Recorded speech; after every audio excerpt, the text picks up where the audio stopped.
6 months, I was eating instant noodle, 3 yuan the bag, because the pot was too expensive. If you are not ready to sacrifice, if you are not ready to work 15 hours a day, then don't be an entrepreneur.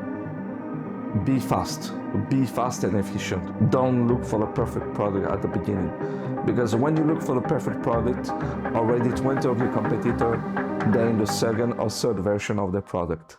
This is Dalibor Nikolovski. I'm happy to be here. I'm the co-founder of Eco Green Energy and Ocean Treasure, and I'm also vice president of the French Tech in Shanghai.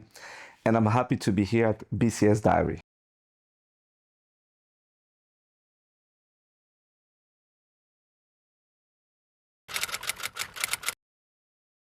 As a founder, you do strategic plan, or I will say business plan, for every year. So every month you want to achieve what you set up. So every day-to-day life, I'm just worrying, can we keep up to our target, to our KPIs, to make sure that our company is going on the right direction. So this is always the profound mentality, is to catch up the time, because time is a constant that you cannot get back. Compared to money you can lose, spend, and get back, but the time, no. So you have to make sure that everything that you set up is done on time. So those are always the big concern I bring to myself in every business trip, in every meetings, and that I worry always. I'll be honest with you, with the current situation of the AI going fast, my concern is to not become obsolete. So it's really important for me to educate myself to use all those new tools, and to make sure that my team are using the best tools, and also that my children start to get used to that. So those are some private things that, again, is related to work, because when you're an entrepreneur, work is like a third baby, or first baby, I would say. So it's very important for me to always be aligned with what's going on in day-to-day life that can influence my life personally and professionally. The moment is when you expect something and it didn't go the way you want it. So you realize that it's not like I can proceed with something and just have it as I wish. So this is where you understand that there's a cross-border or intercultural point that you need to break out to make sure that the company is running very well. And when you understand that the client wants something from overseas, and in China we can do it differently, this is where you understand that you have two worlds and two cross-boarding worlds that you need to adapt to make sure that it goes in the right direction. And it goes very fast, especially when we started our businesses, and we understood that we had to modify and adapt our business to what was needed. Then we understand that there's a different world. When you think like you can do as you wish and it doesn't go the same way, then you need to redo. You need to readapt yourself. You need to face those challenges. So I would say it cost me time and stress, especially at the beginning. You are younger, you are less patient. You want things to go fast because you are, I would say, hungry to start a business. So not seeing, and this is the problem also, when we are young, we just see what we want. We don't see the whole picture. And of course, this is something you learn with the time. But this was the key point that I was seeing that cost me the most, time and stress. We exporting our product, like solar product, overseas. We wanted to put to some market because they were focusing on the price only, while we were focusing on developing quality product, solution, and making sure that the product will last long. I always say in our business, when people buy, they don't buy, they invest, because they need to have a return on investment for a long term. So I would say it's a long-term investment. And this was a problem where you want sometimes to pull out to some market because they focus on cheaper price, and it doesn't go with the mentality or the image that you created with your company, especially being an entrepreneur and focusing on quality, focusing on good delivery, good return on investment for client. You see that this kind of market is not the one you want. And in for instance, we stopped developing in Brazil because Brazil was only focusing on that, and we say no, we don't want to spend too much energy. Well, we started to do business, but when we saw that mentality, we say no, we don't want to continue. You know, I'm French, and it's very difficult for French people to sometimes accept different culture. You know, French people are very proud, too proud. That's why they demonstrate a lot in the street. So what I had to unlearn was sometimes you cannot be too direct, and this was a little bit the problem I faced when coming in China. I was maybe too direct, not understanding the language and the sign that how it works here, and this is something that I unlearned, and I started to use the similar way that we're being using in China. Also, in France, we don't have the habits to always go on dinner with partners and things like this, while in China it's something very important. So it's something that I learned and many other things. So I embrace more easily the differences that I didn't embrace before in France. So there's a lot of things that really open my mind and make me discover a new world. The assumption, as I was saying in the beginning, is that what we need is what we can get easily. So why it's not that easy? This was one of the first things. The second point is in France and in Europe, we have tendency to want the perfect product from the beginning and to do a lot of regulation. While in China, they want to try first in the market and then to improve it. Because we disregard that there can be bad comments in China. We just focus, let's launch first and let's improve little by little. And this is something that I learned that cost me a lot also, because I wanted to work in the French way, to say, no, we have to do the best product at the beginning. While by doing that, I was late compared to my Chinese competitor, and I lost some market, which cost me a lot. So this is way I'm still learning, okay, and it's good. But what I learned is be fast and efficient. Don't look for the perfect product at the beginning, because when you look for the perfect product, already 20 of your competitor, they're in the second or third version of the product, and are getting all the market. My Chinese partner was quite honest and tell me this, but I was kind of stubborn because I wanted, in the French way, something perfect on the market, because I was afraid for the bad comments. But what I understood is that when you find a good client and good partner, it's part of the business to launch a product and to improve it together. And I never thought of that. But now I create this mentality where I say to my partner and client, try our product and let me know any comments so we can improve it for the second batch. And really changed up the mentality. So my partner was telling me, let's do it first and we'll improve it little by little. Well, I said, no, we have to do it perfect, even if it takes more time. And I was wrong at that time, so I learned from my mistake here. As you know, we have an automatic line for production for solar module.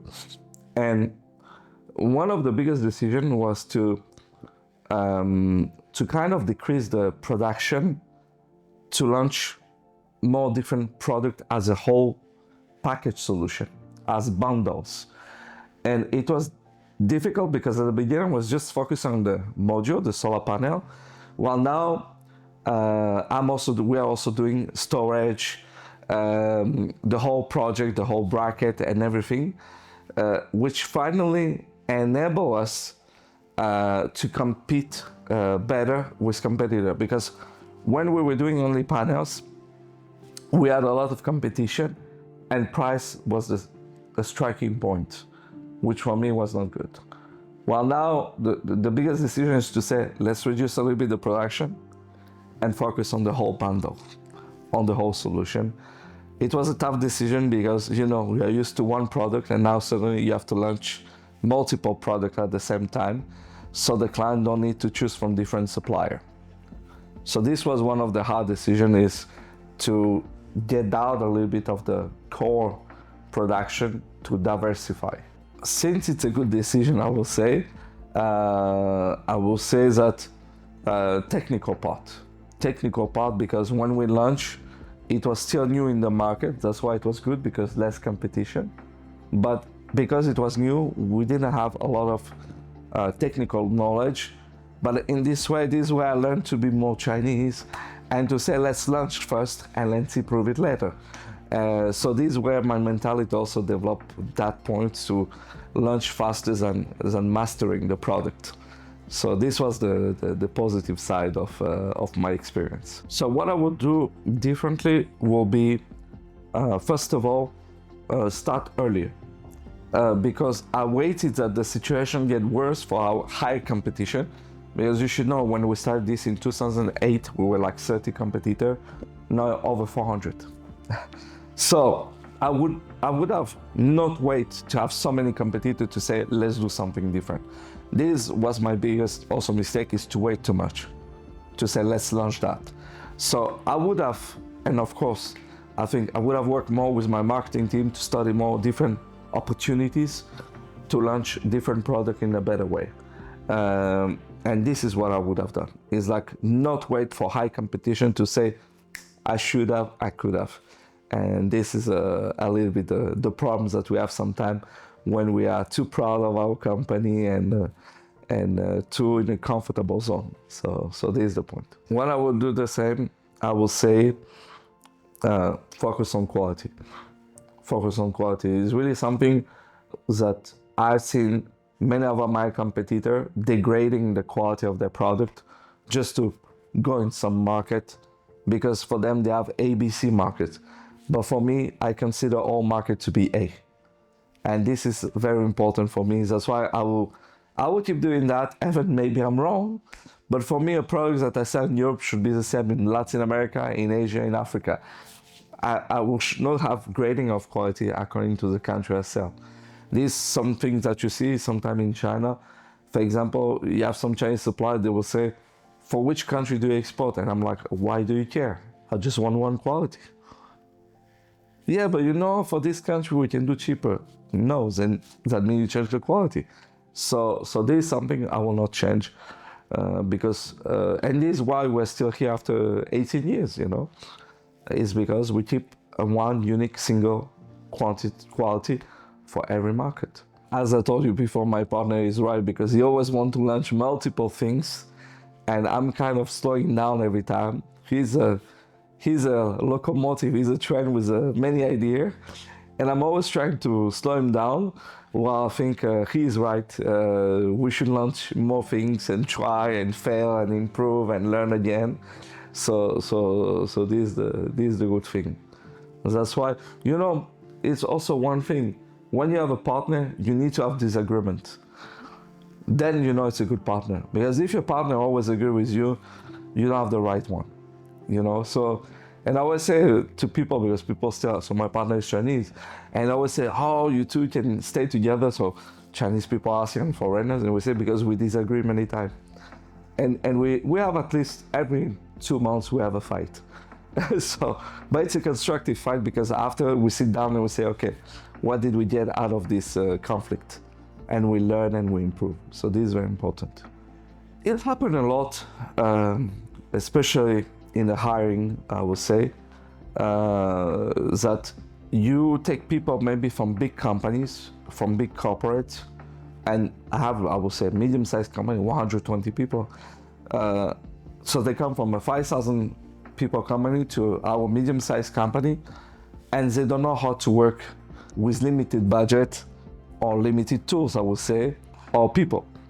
And I've seen that people not being able to do anything without a lot of budget. So this is one of the big problems, I think, is that people work in a certain mold, and after they cannot get out of this mold of work, so they have a certain firm they used to work, and they don't know how to adapt.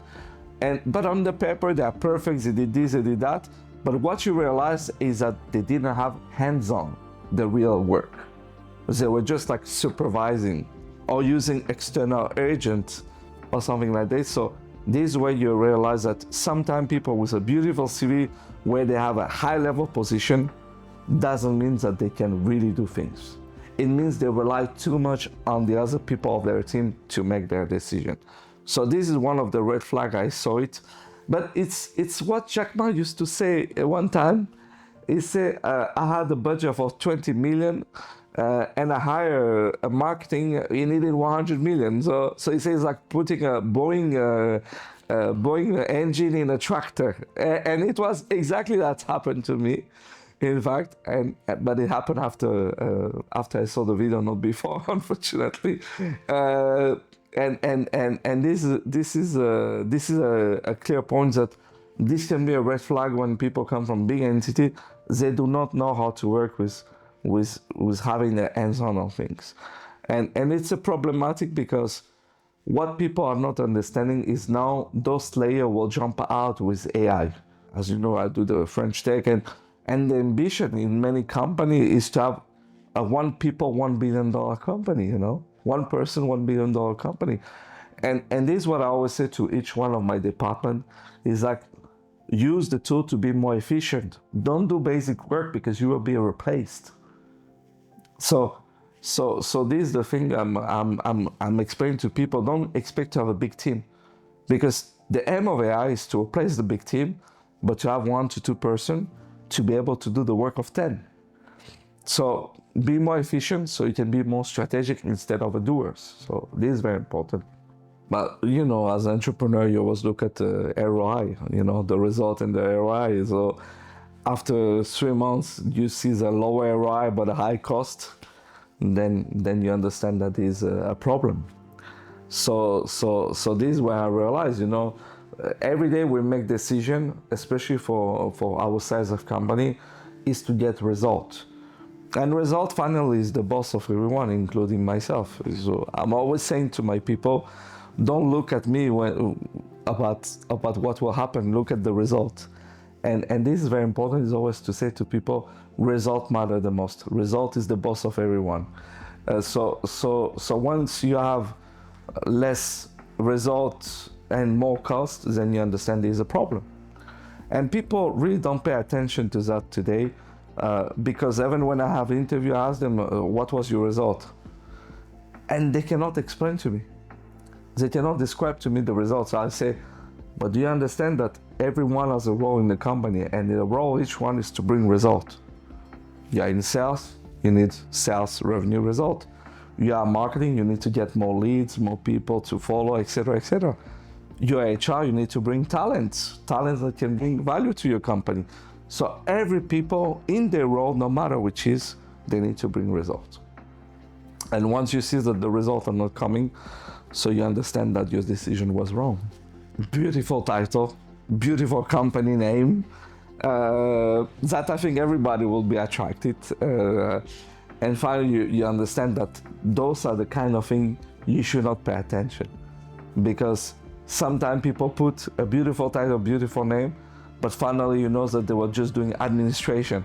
But because the way it's well described, then you think, wow, this guy or this girl is doing a lot of good things in this company, and this is where you need to be careful. And what's worse, I will say, because they're big companies, so when your HR try to do a reference check, people cannot describe too much if the people were performant or not. They will just say, yeah, it was okay. So even by doing reference, you don't really know if you have a wolf or a good person. So this is also problematic sometimes. So those I would say are the kind of red flag. I believe many founders will agree with me. It's especially in a time like this, which is kind of difficult, is cost control. Is really cutting down some cost, improving especially with AI, knowing should we increase the team or decrease the number of people. So those, I'm being honest, this is the kind of questions that people will check, or how to make the team more efficient so it brings more revenue with the same amount of people. So the cost is one of the key thing, especially, you know, in my case, we're a bootstrap company, we didn't get investment. So all we build by ourselves. So as you know, we have a factory, 25,000 square meter in London. We're exporting, we have an office in Paris. So everything, and what matters a lot is the cost control. So those are the kind of topic that many founders, I think, focus on and worries on to make sure that there is a tomorrow. Especially we have been there for 18 years and we would like to be 18 more years at least in the market. So this is what we're thinking about. First of all, people don't talk about this, or because it's a sensitive topic, because you need to make big decision, big cut, maybe lay out some people, etc. So they don't want to do those painful tasks or painful decisions that are sometimes necessary to make the company continue to live.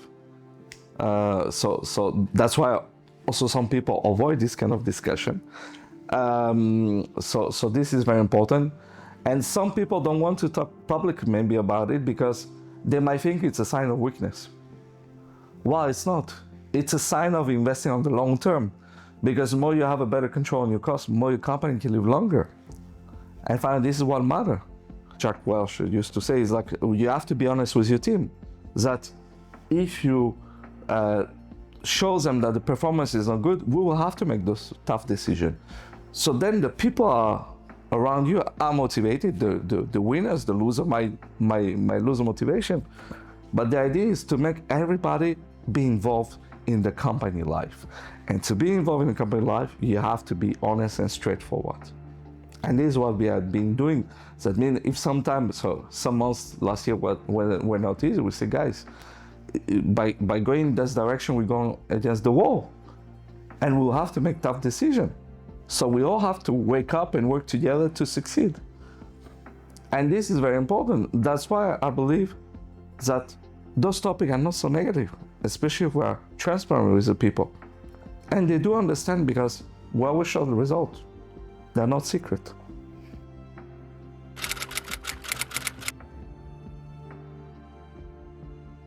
The cost of operating between China and global market is something we can measure through different ways. First of all, adaptation, it's a cost in terms of time, energy, and also can be money, to make sure that we are all aligned. I can give a concrete example. We launched recently the storage unit, and we have a kind of EMS system, so systems that can read the data. And I'm working with Chinese engineer and French engineer. So the problem is, in China, the engineer make the systems that only engineer can use, but we're selling to people who are final user, end user, and the engineer in China don't understand that. So for them, this product should be used by engineer with master degree, while they forget that most of the product is used by the end user. So there is a big problem, I will say, of understanding from China's side, of understanding well the market and well the end user. And this is something we're trying to differentiate ourselves. But this is one of the big costs. Why? Because finally, if the end user find the product complicated, your product will not work. And this is a big problem that I've been seeing in terms of cross-border situation in the way from China to market. From overseas to China, I will say, is also not understanding the culture, not understanding how here are working things differently. How here, when you do a deal with a Chinese counterpart, you need to go fast. You cannot study so much. In China, we're efficient in timing and in speed. So if you don't match the right speed, you might lose opportunities. It was the case when we built the factory. So we had different locations. And one of the locations we missed because we're taking too much time to make a decision. And it's a pity it was in the city center. And we were like, let us think. And we answered 2 weeks later, say somebody else took the land. So this is what it costs to not adapt to the local culture. Because, for example, in France, it can take 5 months to make a decision and it's normal. But in China, some decisions need to be made fast. The cost is I will say, it can be financial, because definitely when you launch a product and it's not well adapted, you will lose opportunity and you might lose clients. Psychological, yes, because I would say sometimes you think you are right while you are wrong, or the country shows you that this is not the same way of functioning. So those can be those consequences. But what is important is, I will say, to learn from those mistakes and from this failure, so next time you don't do it anymore. So this is what I say, failure is an opportunity to learn. That's why, even though it's a cost, it's also a learning process for an entrepreneur. I will say, when you're an entrepreneur, you have to commit, no matter the sacrifice. I've been to so many different countries to try to develop business. You cannot imagine what I encounter. So you need to have the mindset. You know, if today they tell me you have to go, I don't know, to any other country that is difficult and that you have to adapt just to develop the business, I will do it, because you have the mindset forged to that. For me personally, no issue. But for family, maybe it can be an issue it's not easy for them to adapt. But yeah, I've been having this mindset of going everywhere, of necessity to make big changes fast, just to make sure the company is still there. Because I always say to my wife, my first children was my company. So she's still not accepting that. But this is the mindset that an entrepreneur have. He cannot say, I'm staying in Shanghai because Shanghai is beautiful. Or you cannot say, I'm staying in Washington because Washington is nice, I feel comfortable. You need to go where your business can grow. And if you don't have this mentality, you are not an entrepreneur. If you are not ready to sacrifice, if you are not ready to work 15 hours a day, then don't be an entrepreneur. So for me, moving or going there or doing specific sacrifice are part of the job, are part of what you signed for. And you have to accept it. To know if it's worth it and cross the line, I will say that to worth it is when you have result. Definitely, when you did something and you have result, then you know it's the right decision, and you know you really did something that worth doing. You understand? Crossing the line is when finally you see that you invest too much time on a specific point while the whole project is stagnating. That means it's not moving on. And this is where you think like, okay, I focus too much on this opportunity, but not on the whole strategic point. So this is another thing. And of course, sometimes it's sacrificing too much family time because you're too ambitious and you're only focusing on the project and not on the rest. So this is where is the limit, I will say. Sometimes being in China is too bad because you are used to the speed, you're used to efficiency. And then when you want to build the same structure overseas, it takes 3 times more time. So I'll give you an example. To build our factory in China, it took us 6 months, and 7 months it started to work. I wanted to reproduce the same in France, and they say you need at least 3 years to build. So this is where it failed me, is like thinking that what I do here, I can do it somewhere else.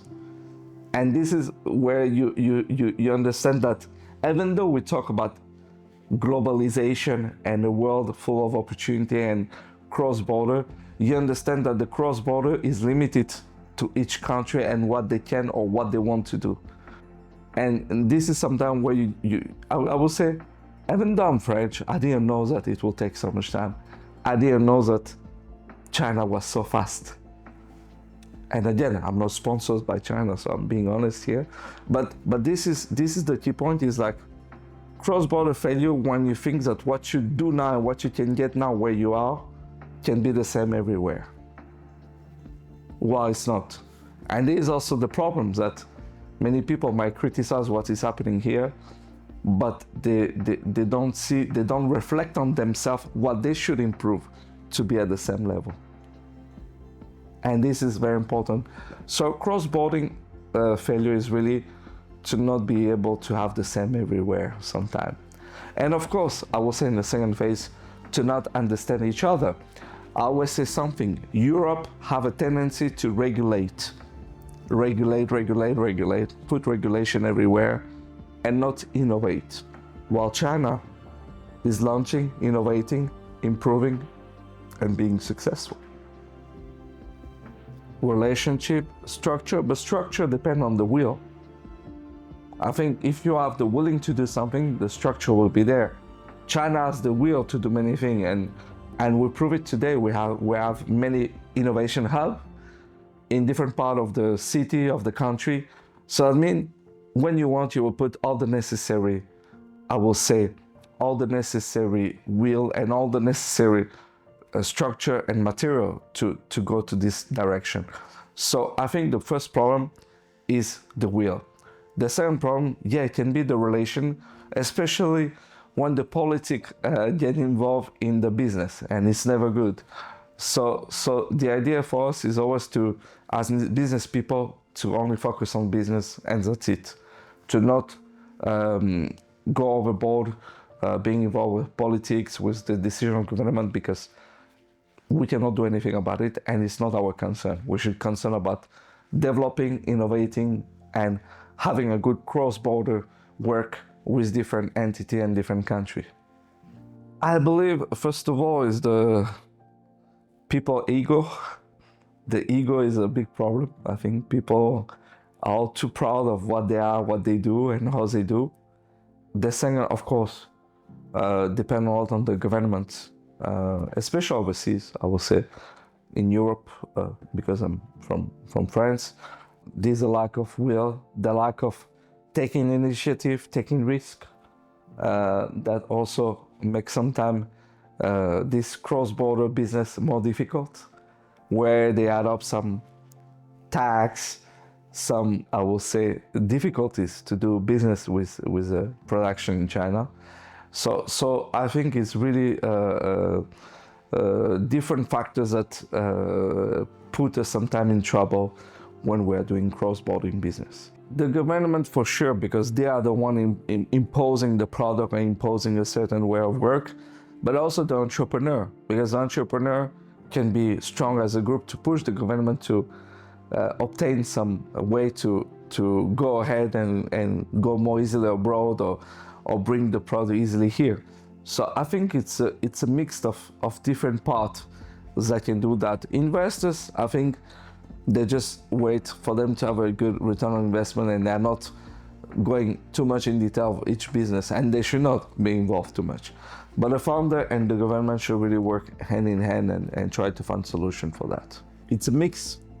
It's a person that will be involved in project and getting investment too. We have been involved in many small projects where we have been successful for our solar product, and we believe that if we have some people who can get directly into a bigger project with the necessary fund, we can then be more involved in those projects with more fund. You know, cash flow is always the big topic for every company. But this is where I believe also that a company should work with somebody who is in the same, I would say, business scope. That's why sometimes it happens that some investors come to me, but they are not in the same business scope, and we do not integrate them, because we would like to have a long-term plan and not just get investment fast and then not developing the business very well. So the best person, I would say, is a investment with project tendency, or what we say, somebody who has access to many projects that we can supply and afford to do. To prove that introduction, I will just prove it with the different project we already have doing, and you know, being 18 years in the market, so we have been having a lot of different projects, a lot of success in different countries where nobody is working. So for example, we developed recently the Balkan countries, so Serbia, Bosnia, Macedonia, Croatia, etc. So it's to develop different business and to show those business to those investors for projects.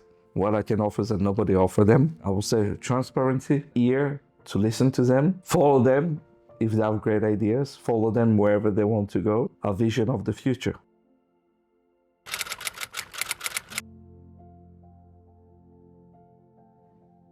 Now what I know about myself is that I can take decision having a deeper regard. That means I will take more time, evaluate better. So some of the things that I maybe was not that good before, but now I know how to say no, because the biggest difficulty when you're an entrepreneur is to say no.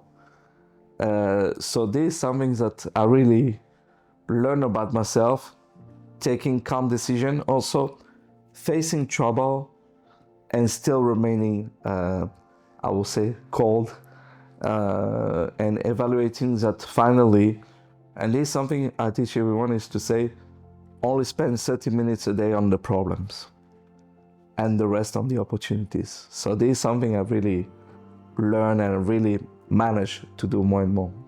Very clearly, that means I take time to evaluate better. I take time also time to ask some colleagues or my partner, while before maybe I was rushing up a little bit. So it's reflecting that really helped me understand. And especially comments from other people tell me, wow, how do you do now to make such decision rational with all this argument and everything? So finally, the improvements that you see in yourself is because also others are reflecting to you. And this is very important. It's the philosophy to say, you can only know yourself through the eyes of the others. So if the others give you this kind of comments, means it's really going on, it's really happening. And this is very important, is really to have this reflection from the others too. Experience is necessary, but teaching is even better because, I could have avoided a lot of the failures that I have if somebody teach me that.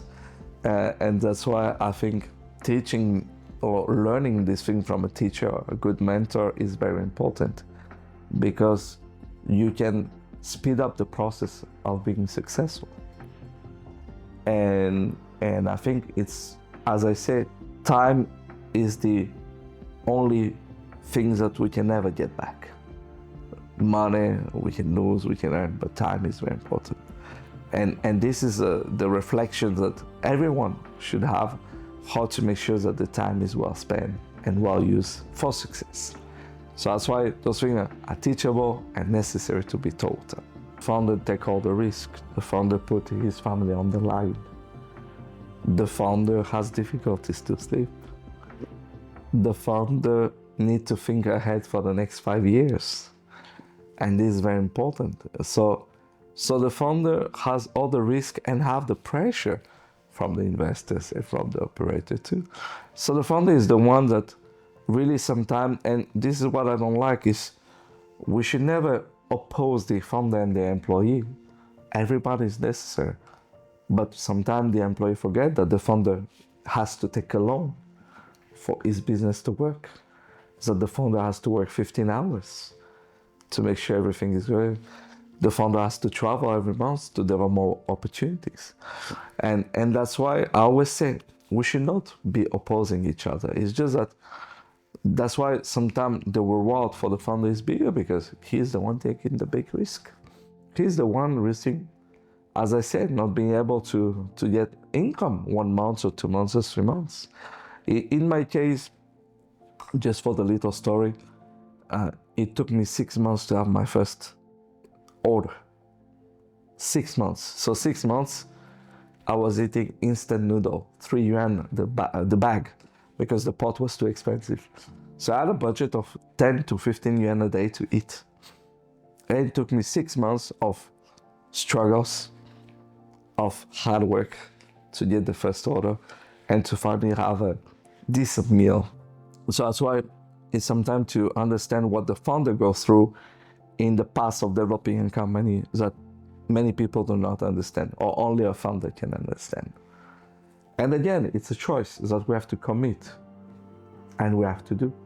I committed by leaving Paris, coming to China, being first in Nanton, which is a small city, and then coming to Shanghai, another city. So those are the commitments that are necessary that people do not see. And that's why that founder need this credit of success. For me, I know many founders because I'm the vice president of the French Tech, and French Tech will have many founders, and many of them, I have this recognition to them already, and I always encourage them to do more, because I always say you are limited by yourself. You cannot just rely on what's going on around you. But one of the founders I really like the most is the president of the French Tech, Sebastian. I really like, and I really like how he's dedicating, even after having different success, and he's still dedicating to launch new companies. So he's kind of a model for me. My partner also, Alex, he's always crazy with many ideas and very keen to develop more opportunity and more projects. So this is the kind of thing I really like. So those are the founders I believe around me, and many others that I have in my head that are launching a new company. Even sometimes it's a challenging period of time, as we have seen now. The economy is not at its best, and this different world crisis. So I believe those many founders that I don't know. I encourage them to continue to go through this difficult path. How you as a founder make sure that your team is always looking to upgrade themselves with a new AI tool? How do you motivate them, and how to make sure that you stay on the time? How do you make sure that you don't become obsolete because maybe your team is not willing or you are not willing to use AI? So how AI can be more involved in the life of your company? I'm Nikolovski Dalibor, co-founder of Eco Green Energy, Ocean Treasure, Atlas, a new coaching company for entrepreneurs, and also vice president of the French Tech in Shanghai. And I'm very happy and proud to be here at BCS Diaries.